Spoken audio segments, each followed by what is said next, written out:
한 주간 잘 지내셨습니까? 제가 예배를 드리면서 딱 느꼈던 것이 오늘 날씨하고 우리 예배 드리는 모습이 너무 비슷한 것 같아서 저도 지금 몸이 좀 안 좋아가지고 괜히 이렇게 축 처지는 것 같고 그래서 일부러 지금 더 막 스스로 지금 막 텐션을 끌어당기고 있는데요. 우리 사랑하는 성도님들 좌우에 계신 분들에게 인사 같이 한번 하실까요? 하나님께서 당신의 삶 가운데 함께 하십니다. 우리 좌우에 계신 분들에게 한 주간의 삶을 돌아보시며 인사하시기를 원합니다. 네. 또 우리 함께 이렇게 또 예배에 오신 우리 저는 너무 또 사랑하는 우리 이모님들, 이모부님 그리고 또 우리 저희 처제 너무 감사합니다. 지난 어제 저희가 대구 제일교회 그 100주년 기념관 정유홀 4층에서 한 달에 한 번씩 그 다음 세대 대구 땅에 있는 다음 세대 청소년 청년들을 위해서 예배를 드립니다. 그래서 제가 지난 1월달에 설교 부탁을 받고 어제 이제 설교를 하고 왔습니다. 설교를 하고 왔는데요.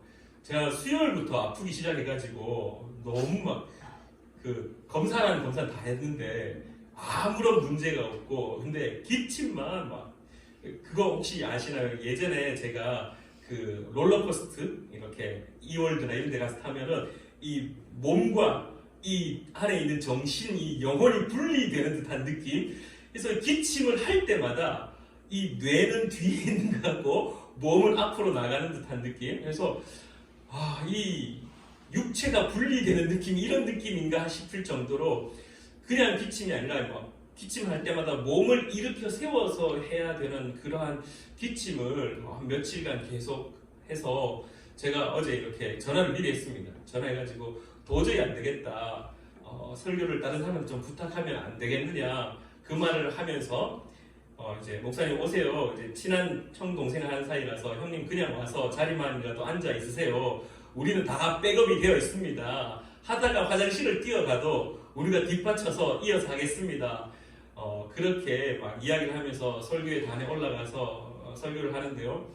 끝나고 나서 많은 사람들이 저한테 이야기하기를 어디가 아픈 거냐고 도대체 어디가 아픈 거냐고 이야기할 정도로 정말 내일이 없는 사람처럼 정말 혼신의 힘을 다하여 다 쏟아 붓고 오는 바람에 사실 이 자리에 서 있는 것도 지금 다리가 후들후들 떨리는데요. 그러면서 저희 아내는 또 저한테 한 소리 했습니다. 도대체 거기서 그만큼 다 쏟아버리면은 우리 교회는 어떻게 하려고 그러냐고. 그래서 지금 또 제 마음에는 또 각오를 하고 텐션을 끌어당기면서 설교하다가 죽는 것이 저의 간절한 소망이기도 하거든요. 그래서 또 혼신의 열정을 다해 쏟아붓고 내려가려 합니다. 오늘 본문 말씀은 지난주에 이어서 마가복음 1장 29절부터 34절까지의 말씀인데요. 우리가 지난주에 말씀에서는 예수님이 회당에서 말씀을 가르치시는 사역, 그래서 우리가 계속해서 주현 그 예수님이 세상 가운데 드러나는 그 의미를 가지고 말씀을 나누고 있습니다. 그래서 마가복음의 저자인 마가가 예수님을 첫 번째 세상 가운데 등장시키며 소개했던 그 소개의 모습은 예수님은 선생님으로 오셨다는 것. 그래서 복음을 가르치시는 분, 말씀을 가르치시는 분. 그러면서 그것을 들었던 수많은 사람들 회당에 모여 지금의 교회와 같은 곳에서 모여서 들었던 사람들이 고백하기를 듣도 보도 못한 새로운 권위 있는 교훈이구나 라고 고백하면서 그 가운데 율법 학자들도 있었고 그 가운데 서기관들도 있었고 그 가운데 원래 그 자리에서 율법을 가르치던 사람들이 있었음에도 불구하고 예수 그리스도의 그 선포가 그 가르침이 정말 자기들로 하여금 너무나 새로운 것을 깨닫게 하는 말씀의 선포자였다라는 것. 그래서 무엇이 진리인지 궁금해하고 어떤 것이 바른 진리인지 고민하던 사람들에게 정말 새로운 진리, 아니 새로운 진리라기보다는 바른 진리가 무엇인지 가르치시는 분이 예수님이다라는 것을 마가복음의 마가가 선포하였습니다. 오늘은 이어서 그 마가가 또 이어서 어떤 예수님을 소개하고 있는지 우리가 한번 발견해 보고자 합니다. 우리가 지난주에도 말씀을 나눌 때 회당에서 예수님 말씀을 선포하였다고 합니다. 회당이라는 것은 지금의 교회와 같은 곳이고 또한 마을 사람들이 모두 다 모여서 이 공동체를 형성하고 살아갈 때 이 회당은 그 마을의 중심이었습니다. 중심. 그래서 이 회당에 모인 날이 언제였냐면은 매일같이 모이기도 하지만 완전히 다 공식적으로 모여야 되는 날이 있다면 바로 안식일이었습니다. 지금의 이 요일로 따지면 토요일 저녁입니다. 금요일 밤이 해가 떨어지면서부터 안식일이 시작되어서 토요일 해가 떨어지기 직전까지의 안식일, 이 토요일 날 모여서 주님의 말씀을 나누고 강론하고 그 말씀을 배우고 했습니다. 근데 오늘 여러분들이 본문 말씀을 잘 읽어보시면은 오늘 예수님이 어떤 일들을 행하시냐 하면은 이 베드로의 장모를 고치시는 사건이 등장합니다. 베드로가 결혼을 했습니다. 우리가 알고 있듯이 베드로는 결혼을 했습니다. 그래서 장모가 있습니다. 저도 오늘 장모님이 앉아 계시는데요. 지금 제가 늘 설교를 하지만은 가족 앞에 설교하는 게 가장 힘든 일입니다. 가족 앞에서 설교하는 게 가장 힘든 일인데 어쨌든 베드로가 이 자기 장모의 아픔을 가지고 왜 기도하지 않았을까요? 왜 그 아픔을 이렇게 케어하지 않았을까요? 그 아픔을 낫게 하기 위해서 얼마나 많은 노력을 했겠습니까? 그럼에도 불구하고 이 장모는 여전히 아픔의 상태로 누워 있었습니다. 오늘 성경에서는 열병으로 집에 있다고 열병으로 누워 있다라고 성경은 고백하는데요. 움직일 수 없을 정도로 현대 신학자들이 이 열병을 또 어떻게 해석하냐 하면은 화병이었다라고 이야기하는 사람도 있습니다. 누가 잘못했는지는 모르겠지만 며느리가 잘못했는지 사위가 잘못했는지는 모르겠지만 어쨌든 화병이 났다라고 그렇게 해석하는 사람도 있으나 그러나 오늘 우리가 알고 있는 이 성경에 등장하는 열병은 말 그대로 열병, 열이 나서 사람이 생활하는데 불편을 느낄 수밖에 없는 그러한 병이었습니다. 예수님이 와서 그의 손을 잡아 일으키십니다. 그때 그 장모가 깨끗이 고침받는 사건이 오늘 본문의 사건이고 그리고 이 사건 때문에 온 동네의 많은 병자들이 그 베드로의 장모의 집 앞으로 다 모여들었습니다. 회당에서 귀신을 쫓았고 그리고 베드로의 장모의 열병이 나았고 그 소문이 그 마을 전체 가버나움에 가득하여서 이 가버나움에 있는 많은 도시 사람들이 모여들고 결국 예수님이 그 병들을 치유하고 귀신 들린 사람들을 회복시켜주는 일들이 오늘 본문에 등장하는 사건입니다. 근데 여러분들 한번 생각해 보시길 바랍니다. 지금은 사람이 아프고 사람을 살리는 것이 요일과 상관없이 이루어져야 되는 것이 당연한 겁니다. 어떻습니까? 사람이 아프면 살리는 것은 당연한 겁니다. 당연한 거. 여러분들 병원이 24시간 돌아갑니다. 1년 연중 무휴로 돌아갑니다.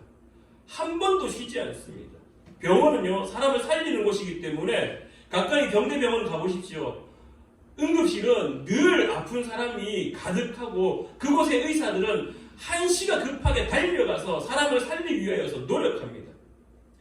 근데 재미난 사건은 오늘 우리가 본문을 읽을 때 예수님의 치유하는 이 장면을 당연히 받아들이고 예수님이니까 그냥 병든 사람이 있으니까 치유하시는 거 당연하다고 생각할 수 있지만 그러나 그 시대에 그 세월의 문화와 관습을 알면은 이 사건은 너무나 놀라운 사건입니다. 그 당시에는요 안식일 날은 아무것도 하면 되지 않는 시대였습니다. 신명기 5장 14절 말씀을 제가 한번 읽어드리겠습니다. 구약 말씀이 신명기 5장 14절에 안식일을 어떻게 정의하는지 이렇게 말합니다. 일곱째 날은 내 하나님 여호와의 안식일인즉 너나 내 아들이나 내 딸이나 내 남종이나 내 여종이나 내 소나 내 낙이나 내 모든 가축이나 내 문 안에 유하는 객이라도 아무 일도 하지 못하게 하고 내 남종이나 내 여종에게 너같이 안식하게 할지니라. 그래서 구약 성경의 안식일 날은 어떤 의미였냐면 그냥 쉬는 날이었습니다. 쉽게 말하면 노동 금지. 그게 심지어 사람을 살리는 일일지라도 노동 금지입니다. 그래서 이 신명기 5장 14절을 기반으로 안식일에 대한 규정들이 계속해서 생겨나게 되는데요. 특별히 바벨론 포로 이후 그리고 말라기 이후 마태복음 복음서까지 있었던 그 신구약의 중간 400년의 기간 동안 이 율법학자들이 어떤 일을 만들었느냐 하면 39개의 안식일 규정을 만들어 버립니다. 39개의 안식일 규정을 만들면서 이거는 절대로 행해야 됩니다. 그러니까 실상 내용은 하면 안 되는 것들을 39개를 만들었습니다. 그 중에 몇 가지를 소개해드리면요. 씨 뿌리기. 밭에 씨를 뿌리면 안 되고요. 밭 갈기 하면 안 되었고요. 추수하기 하면 안 되었고요. 곡식의 단을 거두어서 묶는 것 하면 안 되었고요. 타작하는 것 역시 안 되었고요. 그 다음에 과일 중에 좋은 이렇게 과일에 상처가 있는 과일과 상처가 없는 과일, 신선한 과일과 신선하지 않는 과일을 그것을 고르는 것조차도 금지였습니다. 그리고 밀가루를 떡을 만들기 위해서 반죽하는 것조차 금지였고요. 반죽이 금지였기 때문에 떡을 굽는 행위도 금지였습니다. 양의 털을 깎는 것도 금지였고요. 또한 동물, 제사를 드리기 위해서 동물을 죽이는 것조차도 금지였습니다. 동물을 죽이지 못했기 때문에 동물의 가죽을 벗기는 것조차도 금지였습니다. 그리고 건축하는 것, 벽돌 올리는 것도 금지였고, 그리고 불을 켜고 끄는 것조차도 금지였습니다. 이 외에 등등 39개의 항목들을 가지고 많은 율법학자들, 서기관들, 대제사장들, 특별히 바리새인들의 눈은 불을 켜서 다니면서 이 일을 하는지 안 하는지 확인하였습니다. 그래서 그 일을 행하는 사람들이 발견되는 즉시 종교재판에 회부되었습니다. 그래서 안식일 규정을 지키지 않은 자, 그래서 회당에서 쫓겨내어버리고 마을 공동체에서 격리시키는 일들이 그들의 삶 속에 있었다 하는 것입니다. 그들에게 있어서 안식일을 지킨다는 것은 정말 너무나 중요한 일이었습니다. 그래서 여러분들이 여러분의 성경의 상식으로 알고 있듯이 예수님을 죽이려고 했던 이유 중에 한 가지가 예수님이 늘 안식일을 범하였다, 지키지 않았다는 겁니다. 배가 고픈 제자들이 밀밭을 지나갈 때 어떻게 합니까? 밀을 이렇게 비벼서 먹게 됩니다. 곡식을 까서 먹게 됩니다. 그러면서 바리새인들이, 서기관들이 예수님을 향하여 손가락질합니다. 왜 당신의 제자는 안식일을 범합니까? 계속해서 예수님을 치유하십니다. 언제? 손 마른 자를 언제 치유하십니까? 안식일날 치유하셨습니다. 절대적으로 예수 그리스도의 사명들은 안식일날 무슨 요일 상관없이 일어났습니다. 그것을 바라보던 모든 바리새인들과 서기관들, 율법학자들, 제사장들, 대제사장들까지도 그 예수님을 죽이려고 했던 이유 중에 한 가지가 안식일을 범하였기 때문에. 근데 오늘 여러분들 말씀을 잘 한번 읽어보시면은 예수님이 베드로의 장모를 치유하시는 일이 언제였습니까? 안식일이었습니다. 안식일날 오전에 회당에서 예수님 말씀을 가르치셨습니다. 뭐 당연한 거죠. 당연한 거죠. 있을 수 있는 일입니다. 있을 수 있는 일입니다. 근데 두 번째, 지난주 우리가 말씀을 나누었을 때 귀신 들린 자를 쫓아냈습니다. 여기서부터 멘붕이 시작된 겁니다. 회당의 사람들이 수근수근 되기 시작합니다. 저가 도대체 누구이길래 이 안식일날 사람을 치유하느냐? 도대체 저가 누구이길래 귀신 쫓겨난 것도 정말 너무나 놀라운 일이지만은 안식일을 범하는 것, 이것 때문에 지금 사람들이 웅성웅성하기 시작한 겁니다. 그리고 더 나아가 이제 회당에서 나와서 베드로의 장모의 집에 들어갑니다. 가보니 누워 있습니다. 열병으로 누워 있습니다. 그러면은 일반적으로는 어떻게 해야 됩니까? 안식일이 지난 다음에 토요일 해가 떨어진 이후, 해가 다 떨어지고 토요일 밤 저녁에, 아니면은 그 다음 날, 소위 말해 주일, 우리는 주일이지만 일요일, 이때 안식일을 보낸 다음에 그 환자를 치유하거나 병원에 데리고 가거나 그렇게 해야 되는 것이 그 시대의 문화였고 그 시대의 규정이었습니다. 근데 예수님은요, 그것을 쉽게 아무런 규약 없이, 아무런 제재함 없이 그냥 쉽게 병자를 고쳤습니다. 마가는 어떤 예수님을 소개하고 싶었냐면요, 예수님의 의지를 소개하고 있는 것입니다. 성경에서 우리가 가장 먼저 발견해야 되는 것은 예수님의 의지입니다. 예수님은 우리를 치유하시는 분이고 가르치시는 분이고 우리를 회복하시는 분인데, 그것이 요일과 상황과 어떤 환경을 따지고 그렇게 하시는 분이 아니라 아무런 것, 중요한 것은 다 필요 없다, 생명 살리는 것이야말로 예수 그리스도의 가장 중요한 의지였다라는 것이 오늘 마가가 우리한테 가르쳐주고 있다는 겁니다. 환경을 생각하고 주변을 바라보고 이것저것 규약들, 제약들을 생각한다라면 예수님의 치유는 잘못된 것입니다. 예수님은 그 다음날 치유해야 되는 것입니다. 근데 예수님은 그거 중요하지 않다. 너희들 안식일의 주인이 누구냐고 했을 때 예수님이 안식일의 주인이라고 말씀하시며 안식일의 본래의 의미를 우리에게 가르쳐 주는데 마가가 소개하는 그 첫 번째가 바로 이 모습이라는 겁니다. 그래서 우리는 단순히 예수님이 베드로의 장모를 치유하는 모습을 보면서 예수님은 치유하시는 분이구나. 단순히 우리를 고치시는 의사와 같은 분이구나. 아니요. 이것을 뛰어넘기를 바랍니다. 예수님은 우리의 환경, 우리의 상황들, 우리의 모든 제약되어 있는 모습들 그거 생각지 아니하시고 살리는 것이 원칙이라는 것을 가지고 계신 분이라는 겁니다. 예수님은요. 살리기 원한다면 그게 어떤 규약이 있고 어떤 제약이 있을지라도 그거 다 초월하시는 분이라는 것을 우리에게 가르쳐 주고 있다는 겁니다. 사랑하는 여러분의 삶이 살림을 받기를 원하십니까? 예수님은 여러분을 살리실 줄 믿습니다. 할렐루야. 예수님은 규약들, 제약들 그거 생각지 아니하시고 오히려 안식일의 원래의 개념을 우리에게 가르쳐 주시며 너희는 어떻게 할 것이냐라고 오늘 우리에게 다시금 질문하고 있다는 겁니다. 모든 것이 금하여졌고 모든 것이 멈추어진 그 안식일에 예수님은 오히려 치유하심으로 오히려 일하심으로 오히려 행동하심으로 우리의 삶의 방향성이 어떻게 세워져야 될지를 가르쳐주고 있는 모습을 보여주고 있습니다. 자, 이제 예수님의 이 치유하시는 모습이 언제 일어났는지에 대해서 우리가 한번 고민해 보았다면요. 우리 두 번째로는 치유의 방법, 치유의 모습을 우리가 한번 눈여겨 살펴보기를 원합니다. 예수님이 안식일날 병자를 치유하셨습니다. 안식일날 너무 많은 사람들이 모여서 웅성웅성 할 수밖에 없었습니다. 손가락질 할 수밖에 없던 상황입니다. 그런데 또 한 가지 우리가 눈여겨 보아야 될 것은 병자를 치유할 때 예수님의 행동입니다. 오늘 성경은 이렇게 이야기합니다. 그 손을 잡아 일으켰다라고 성경은 말합니다. 어떻게 보면은 치유의 현장을 우리가 일반적으로 본다라면은 병원에 가면은 제일 먼저 하는 게 뭡니까? 열부터 재죠. 저도 열을 얼마나 많이 재는지 모릅니다. 귀에 막 구멍이 날 정도로 재고요.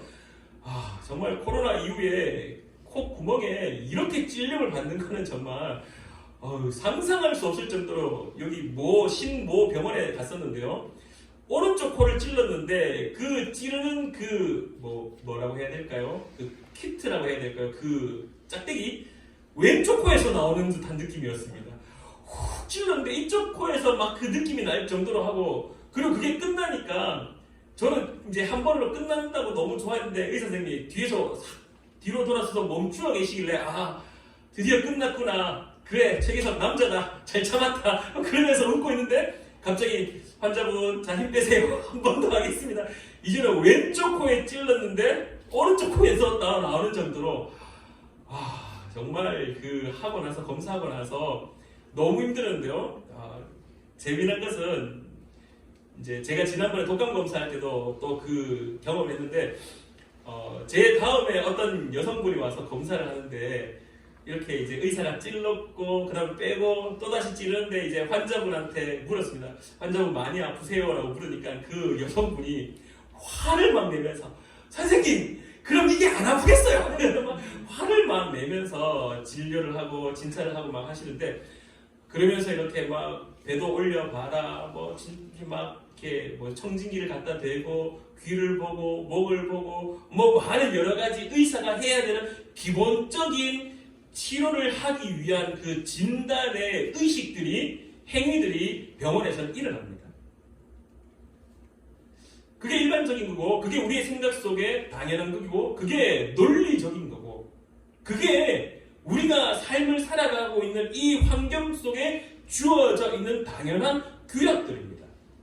병원에 갔는데 감기로 왔는데 갑자기 손잡고 나왔습니다. 이러면요 돌팔이 의사이거나 아니면 거기 다 가야 됩니다. 신적 능력이 있는 곳이기 때문에 거기를 다 달려가야 됩니다. 우리가 오늘 예수님에 대한 이미지, 예수님에 대한 생각들이 늘 예수님은 기적을 행하시는 분이라고 생각을 하고 있기 때문에 이미 머릿속에 그 예수님에 대한 이미지가 각인되어 있기 때문에 예수님의 치유의 행위에 대해서 우리는 너무 쉽게 당연히 손잡으면 치유받는 거지라고 생각할 수 있겠지만요. 지금 이 회당에서 모여서 많은 사람들이 이 놀라운 일들을 목격하고 난 이후에 또 베드로의 장모의 집에 와가지고 어떤 일이 일어날까 막 웅성웅성 되면서 보고 있던 사람들은요, 그 당시의 의수를 경험하던 사람들입니다. 그 당시의 의수를 경험하던 사람들이기 때문에 그 당시의 의수를 가지고 치유하는 것이 논리적이고 그게 당연한 겁니다. 그게 이루어지지 않으면 미신적인 거고, 그게 이루어지지 않으면 샤머니즘적인 거고, 그게 이루어지지 않으면 의심할 수밖에 없는 상황이다라는 겁니다. 근데 오늘 우리가 바라보는 예수님의 치유의 장면은요, 어떤 기름을 붓는다거나, 어떤 이 사람의 열이 도대체 몇 도인지 자신의 손을 얹어서 확인한다거나, 이 열병이 도대체 어디에서 시작되었는지 조사를 한다거나, 이런 일들 논리적으로 필요한 사전적 어떤 의식들이 전혀 일어나지 않은 채 예수님이 그의 손을 잡고 일으켜 세웠다라는 것입니다. 마가가 소개하고 있는 예수님의 두 번째 모습은 이렇게 일으켜 세우시는 예수님의 모습을 통하여서 예수님이 누구인지에 대해서 소개하고 있다는 겁니다. 예수님의 안식일의 주인인 것을 우리가 미리 성경을 통해서 다 알고 있지만, 또한 오늘 치유하는 방법, 모습을 통해서 예수님은 단순히 우리가 알고 있는 의사와 같은 논리적으로 아주 이 시대에 가지고 있는 최고의 의술로 사람을 살리는 사람이 아니라, 우리를 창조했던 그 본연의 창조주의 능력을 가진, 소위 말해 신적 능력을 가진, 소위 말해 초월자의 그 능력을 가진 자로서 사람을 창조했던 분이기 때문에 그 병든 사람의 모습도 치유할 수 있다는 창조주의 모습을 오늘 우리에게 소개하고 있다라는 것입니다. 많은 사람들이 그 장면을 보고 웅성웅성했을 겁니다. 도대체 저가 누구냐? 도대체 저가 누구냐? 심지어 회당에서 귀신을 쫓아냈을 때 귀신이 그 예수를 향하여서 말을 하였습니다. 내가 당신이 누구인지 안다. 왜 나한테 이런 일을 행하느냐? 내가 당신이 하나님의 거룩한 자인 걸 아는데 왜 나한테 이런 일을 행하느냐? 오늘 본문 말씀 마지막 절에 이렇게 또한 이야기합니다. 예수께서 각종 병이 든 많은 사람을 고치시며 많은 귀신을 내쫓으시되 귀신이 자기를 알므로, 귀신이 안다라고 소개합니다. 귀신이 안다라고. 그리고 그 말하는 것을 허락하지 아니하신다. 누구라는 사실을, 하나님의 아들이라는 사실, 그리고 초월자라는 사실, 그리고 창조주라는 사실을 귀신이 알고 있었고 그것을 말하는 것을 예수님이 허락지 않다. 왜? 그 이유에 대한 부분은 우리가 또한 더 말씀을 공부하면서 다시 한번 나누겠지만요. 어쨌든 지금 중요한 것은 마가가 어떤 예수님을 소개하느냐라는 것입니다. 마가가 소개하는 예수는요, 초월자였고 창조주였고 우리를 만드셨던 분이기 때문에 우리의 부족한 부분들, 우리의 연약한 부분들, 우리의 아픔을 다 치유할 수 있는 분이라는 사실을 오늘 말씀을 통해서 가르쳐주고 있다라는 것입니다. 또한 한 가지 더 재미난 사실은요, 그 당시에 가지고 있었던 정결법입니다. 우리가 혈루증 여인에 대해서 잘 알고 있습니다. 마가복음 5장 25절부터 34절까지의 말씀을 보면은 혈루증 걸려 있는 여인, 피가 나면은 그 피가 멈추지 않는 여성의 병을 가진 사람이었습니다. 평생을 걸쳐서 자기의 병을 고치려고 노력했습니다. 근데 잘 알고 있듯이 어떻게 합니까? 누군가가 한 사람이, 한 청년이 사람을 고친다라는 소문을 듣고 그 소문이 뭉성뭉성되고 사람이 많이 모여있는 그 사람들 틈 사이로 지나갑니다. 그러면서 예수님의 옷자락을 만지게 됩니다. 왜 그랬을까요? 왜 그랬을까요? 당시에 피가 멈추지 않는 병은요, 부정한 병이었습니다. 부정한 병. 그래서 이 여인의 만졌던 컵들, 여인이 잡았던 모든 것은 그 여인의 부정함 때문에 모든 삶의 환경들이 다 부정해져 버립니다. 그러면 도대체 어떻게 정결하게 되느냐? 이 장로가 가서 이 마을의 어떤 공동체의 리더라고 표현하게 되겠죠. 장로가 가서 7일을 보낸 후에 정결하다라고 판단을 내릴 때 비로소 깨끗하여 마을 공동체에서 다시금 삶을 살 수 있는 모습이었습니다. 그게 그 시대의 정결 예식이었고 정결 법이었습니다. 그래서 병든 자는 쉽게 사람들이 만지지 않았습니다. 그래서 우리가 잘 알고 있는 문둥병들, 나병 환자들은요, 마을 공동체에서 격리되어서 저 굴에, 저 마을 끄트머리에 아예 격리된 채로 살았습니다. 왜? 부정한 자였기 때문에. 여러분들도 칠곡당에 그 부정한 땅이 있다는 거 아시지 않습니까? 외곽 가는 길에 신동체, 거기에 나병 환자들의 촌이 있었습니다. 지금은 다 회복되어서 없지만요, 그곳에 병원도 있고. 왜 그렇게 했습니까? 절명되는 줄 알고. 소위 말해 그 당시에도 이 혈루증 걸린 여인뿐만 아니라 병에 걸렸다는 그 사실만으로 하나님으로부터 저주받았다거나 부정한 자라거나 함께 할 수 없는 사람이라고 취급받던 시대였습니다. 부정한 사람이 만지는 순간 그 만짐 당한 것은 다 부정해져 버렸어요. 그걸 오늘 이 말씀을 바라볼 때 우리가 한 가지 깨달을 수 있는 것, 이 혈루증 여인이 예수님의 옷자를 만졌을 때 여인의 부정함이 예수님에게 넘어가서 예수님을 부정하게 한 것이 아니라 오히려 예수 그리스도의 그 정결함이, 죄 없는 그 모습이, 하나님의 신적 능력이 오히려 여인에게 넘어가서 전가되어서 그 여인의 병고침을 바라보듯이 오늘 마가가 소개하고 있는 예수님 또한 동일하게 예수님의 그 깨끗함, 죄 없으신 그 정결함이 베드로의 장모에게 오히려 흘러 넘어가 베드로의 장모의 열병을 치유하는 모습을 우리에게 소개하고 있다는 사실입니다. 예수님은 이런 분입니다. 예수님은 우리를 치유하시는 분인데, 우리를 살리시는 분인데, 그 환경들, 그 제약들을 생각지 아니하시고 생명을 살려야 된다라면은 두 손 두 발 다 던지시고라도 달려와서 살리시는 분이 예수님의 의지라는 것. 그리고 또한 그 예수님의 그 정결함이, 주님 내가 이렇게 부족한데요, 주님 내가 이렇게 더러운데요, 주님 내가 이렇게 못난 사람인데요, 그래도 괜찮습니까? 라고 했을 때 예수님 괜찮다, 내가 네 손잡아 이렇게 세울게. 왜? 예수님의 그 정결함이 우리의 부정함을 깨끗게 하시는 것이 원천적인 가장 최상위의 것이기 때문이라는 겁니다. 사랑하는 여러분의 삶이 이런 예수님을 만나는 삶이 되기를 간절히 축원합니다. 예수님은 우리를 위하여 살리시는 분입니다. 우리가 늘 살아갈 때, 오늘도 우리가 청년들을 위하여 기도했습니다. 불안하고 두렵고 어떻게 살아야 될지 모르는 이 시절, 물론 나이가 많다고 해서 잘 살고 있느냐라고 질문한다라면 그렇지 않습니다. 저도 매번 어떻게 살아가야 될지 힘듭니다. 도대체 내 삶이 어떻게 펼쳐질 것인지 불안합니다. 우리 푸른 나무 교회는 어떻게 될 것인지에 대한 고민이 늘 머릿속에 떠나지 않습니다. 인생의 삶이 은퇴하였다라고 그 은퇴자의 삶이 그냥 무난하고 아무런 문제가 없이 살아가는 것 같습니까? 그렇지 않습니다. 하루하루가 불안하고 하루하루가 두렵고 어떻게 살아가야 될지 고민이고, 그거는 젊은이나 늙은이나 동일합니다. 그러나 오늘 우리에게 주어지는 하나님의 메시지는요, 괜찮다, 내가 너 살려줄게. 마가가 소개하는 예수님은요, 괜찮다, 내가 너 함께 할게, 내가 너 이렇게 세워줄게. 오늘 예수 그리스도는 우리에게 그 말씀을 선포하고 있다는 겁니다. 마가는 우리에게 이런 예수님을 소개하고 있습니다. 사랑하는 저와 여러분의 인생에 그 힘든, 두려움, 불안, 그 모든 것, 그 죽어져 가는 우리의 삶을 살리시는 분이 예수 그리스도라는 사실을 기억하시고, 오늘도 여전히 주님, 나의 연약함 때문에 내가 주님 앞에 나아갈 수 없지만 그러나 나의 손 붙잡아 주시옵소서. 우리 시간에 마지막으로 요한계시록 말씀을 보고 마치도록 하겠는데요, 요한계시록 3장 20절에 이렇게 예수님이 말씀하십니다.